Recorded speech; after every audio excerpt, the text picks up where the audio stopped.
Bienvenidos al avance del capítulo 94 de la segunda temporada de la telenovela Karsu, La fuerza de una madre, que está siendo transmitida por Univisión y nuestro canal Eli TV. En la casa de Turkan, todos compartían un momento de calma cuando apareció Aika. Apenas la vio entrar, Felix la observó de arriba abajo y, con una sonrisa pícara, le dijo que se veía muy guapa y que de dónde venía tan arreglada. Aika, con tranquilidad y sin entrar en detalles, respondió que había estado ocupada con asuntos importantes para ella. No parecía nerviosa ni incómoda, simplemente segura de sí misma. Mert, por su parte, no dejaba de mirarla, y en cuanto pudo le preguntó cómo estaba.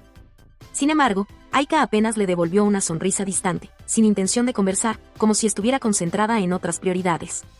Mientras tanto, Hande estaba alterada y, al ver a Rhea llegar, lo abordó con desesperación para preguntarle si había encontrado a Dennis. Rhea, todavía molesto, le respondió duramente que todo lo ocurrido era culpa de ella, que por su descuido el niño se había perdido. Le reveló que Dennis ya estaba con Karsu, lo cual hizo que Hande reaccionara enseguida acusándola de haberlo secuestrado. Rhea, cansado de sus comentarios, le pidió que dejara de decir disparates, pero ella explotó y confesó que no soportaba más la situación. Estaba agotada de criar hijos que no eran suyos. Sentía que su vida se había convertido en un caos y que ni siquiera recibía respeto. Rhea trató de tranquilizarla, diciéndole que eran solo niños y que no lo hacían con mala intención, pero Hande fue tajante, no quería seguir así y pensaba en divorciarse. Él intentó detenerla, pero en ese instante alguien tocó la puerta. Era Lale. Hande abrió de mala gana, la dejó pasar y se encerró en su habitación, sin decir nada más. Lale se sorprendió por la frialdad con que la recibieron y al notar la expresión preocupada de Rhea le preguntó qué ocurría, por qué el ambiente estaba tan tenso. Rhea le reclamó cómo era posible que no supiera nada de lo que había sucedido, pero antes de que pudiera entrar en detalles, Lale lo interrumpió, dijo que había venido con una noticia clave. Una manera definitiva de quitarle la custodia de Dennis a Karsu, asegurando que sabía perfectamente cómo lograrlo. Por otro lado, Felix aprovechó un momento tranquilo para pasar tiempo con Dennis, su nieto, después de tanto tiempo sin poder estar cerca de él. En ese momento apareció Hassan, quien lo recibió con una sonrisa afectuosa y le dijo que siempre sería bienvenido en esa casa. Ese gesto conmovió a Felix, que llevaba años sintiendo la prohibición de Rhea. Emocionada, le comentó a Hassan que la situación actual era ideal para que Karsu pusiera las cosas en su lugar, incluso al punto de quitarle la custodia del niño a Rhea. Hassan le escuchó con seriedad y le respondió que ella no estaba sola, que como su esposo compartiría todas sus cargas. Aseguró que los hijos de Karsu también eran su familia y que haría todo lo necesario para protegerlos. En medio de esa conversación apareció Omer preguntando por Ashley, ya que debía llevarla a sus cursos. Gina, desde otra habitación, la llamó para que bajara rápido porque él ya estaba esperándola. Hassan agradeció a Omer por todo lo que estaba haciendo, reconociendo su compromiso. Pocos instantes después, Ashley bajó a toda prisa, diciendo que ya estaba lista, pero pidiéndoles que se apuraran porque iba retrasada. En la casa de Rhea, todo parecía una mañana normal hasta que Tilsin, incapaz de contener la curiosidad, preguntó directamente por Dennis. Querían saber si ya no volvería a vivir con ellos. Rhea, preparado para esa pregunta, respondió con seguridad que Dennis regresaría, costara lo que costara. Para calmar a los niños, inventó una historia. Dijo que Dennis no estaba perdido, sino que simplemente había ido a visitar a su madre, Karsu. Pero Tilsin no se dejó engañar tan fácil y le reprochó que eso no tenía sentido, pues Dennis ni siquiera sabía dónde vivía Karsu y además quedaba demasiado lejos. Al ver que lo seguían cuestionando, reacortó el tema ordenándoles que fueran a cepillarse los dientes. Mientras tanto, Hande permanecía en silencio, pero con un gesto cargado de enojo que delataba su malestar. En otro lugar, Bora recibió una llamada de un amigo que no tardó en hablarle de Aika. La describió como una mujer brillante y muy atractiva, asegurando que hacía tiempo no veía a alguien así en su entorno. El amigo incluso insinuó que quien había quedado realmente fascinado con ella era Bora. Este, incómodo con la conversación, no respondió demasiado y terminó colgando con una excusa.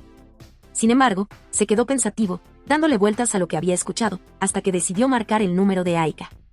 Ella, haciéndosela indiferente, le preguntó cómo estaba, y él fue directo, le propuso salir a cenar. Aika aceptó encantada, y Bora fijó la cita para las 8. Apenas colgó, Aika mostró su satisfacción, todo avanzaba exactamente como lo había planeado, y sentía que lo tenía justo en sus manos. Mientras tanto, Rhea asistía a una reunión con los mafiosos. Aunque intentaba mostrarse confiado, por dentro estaba cada vez más inquieto. Su plan era ganarse un lugar en ese círculo, pero el ambiente tenso lo hacía sentir que no estaba logrando causar buena impresión. Susurró a su compañero que algo no iba bien, pero este le pidió paciencia y calma.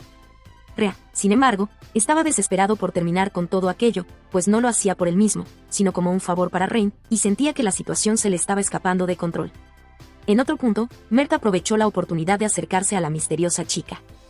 se presentó como hermano de Irmak y le dijo que solo quería hacerle unas preguntas, pero ella, molesta, lo rechazó y le pidió que la dejara en paz. Mert no se rindió, decidió seguirla discretamente hasta que la vio entrar en un apartamento. Entonces, llamó a Irmak emocionado para contarle que ya sabía dónde vivía la chica. Irmak, entusiasmada, dijo que esa era una pista clave y que a partir de ahí debían vigilar sus movimientos para descubrir qué estaba tramando. Por su parte, Rhea llegó a la oficina con el rostro marcado por la tensión y la angustia. No paraba de caminar de un lado a otro, pensando que si todo salía mal, Rain no dudaría en matarlo. Incluso confesó para sí mismo que lo único que deseaba era huir lejos, empezar de nuevo o desaparecer. En ese instante, sonó su celular. Al ver que era Rain, un escalofrío lo recorrió. Atendió intentando sonar tranquilo, pero Rain no perdió tiempo en reprocharle. Le recordó que le había dado un trabajo y que no había cumplido. Rhea trató de justificarse, rogando más tiempo para hacerlo bien. Sin embargo, Rain fue implacable, le advirtió que lo había decepcionado y que ahora debía enfrentar las consecuencias. Antes de cortar, le dijo que lo llamaría más tarde con un nuevo encargo y que, si fallaba otra vez, pagaría con su vida. Rhea quedó paralizado, con el teléfono en la mano, consciente de que estaba atrapado en un juego demasiado peligroso del cual no veía salida. Irmak llegó al local de Tekin aparentando total naturalidad, con la excusa de cambiar un billete. Mientras él se giraba para buscar algo, ella aprovechó el momento justo para robarle las llaves con gran rapidez y discreción, sin dejar rastros. Apenas salió del sitio, fue directamente a encontrarse con Mert y le entregó las llaves, advirtiéndole que debía actuar rápido. Mert, decidido, salió de inmediato para probar si alguna de esas llaves podía abrir el apartamento donde había visto entrar a la misteriosa joven que habían estado siguiendo. En otro lugar, Hande se topó por casualidad con una amiga que estaba de compras. Esta la invitó a acompañarla, pero Hande se excusó alegando que tenía muchas ocupaciones. La amiga empezó entonces a hablarle de su vida, contándole orgullosa que su esposo era cirujano plástico, que ganaba muy bien y que gozaban de abundantes lujos.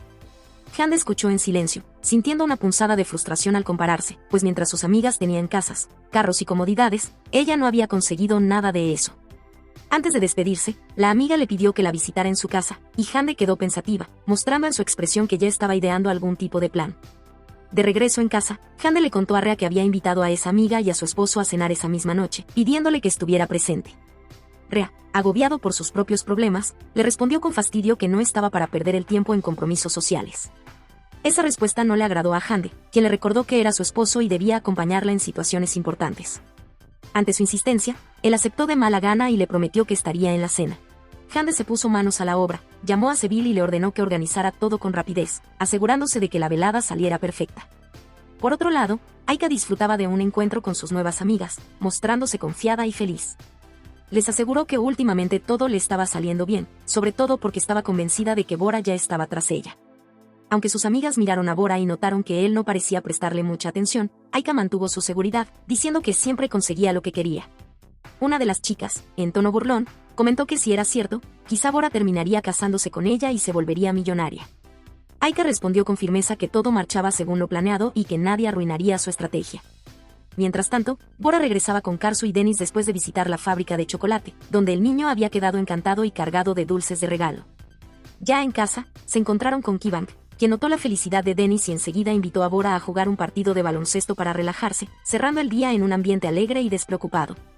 Irmak permanecía atenta a todo lo que ocurría en el local de Tekin, observando con cuidado cada movimiento y escuchando las conversaciones que éste sostenía con Osman.